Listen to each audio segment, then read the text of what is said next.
కొంతమంది ఫ్రెండ్షిప్‌లో కూడా చాలామంది మనం ఎదుగుతూ ఉంటే చాలామంది బాధపడతారనమాట.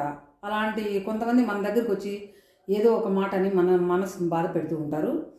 కొంతమంది పట్టించుకుంటారు. కొంతమంది అయ్యో! దేవుడి మీద భారం దేవుడే చూసుకుంటాడులే అని వదిలేస్తారు. కొంతమంది మాత్రం వదలరు. ఇప్పుడు సపోజ్ ఫ్రెండ్స్ అనుకోండి, ఇద్దరు ఫ్రెండ్స్ అనుకోండి, మగవాళ్ళే అనుకున్నాం, ఆడవాళ్ళొద్దు. ఇద్దరు ఫ్రెండ్స్ ఎదురు బదురు అయినారనుకోండి, ఒకడు బాగుపడతంటే ఈతలోడు ఓర్చడనమాట. వాడిని ఎలా బాధ పెట్టాలా అని, అరే ఏం రా నీ కొడుకు అంత నల్లగా ఉన్నాడు, నా కొడుకు చూడరా ఎంత తెల్లగా ఉన్నాడో అన్నాడు అనుకోండి. వదిలేసే వాళ్ళైతే వదిలేస్తారు. వదలనోళ్ళు అవునరా నా భార్య తిక్కది, నీ భార్య అంత తెలివైంది కాదు అన్నాడు అనుకోండి.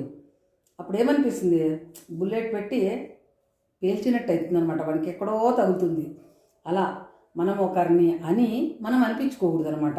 కాబట్టి అలాంటి వాళ్ళకి మనం దూరంగా ఉండాల. ఓకేనా? బాయ్.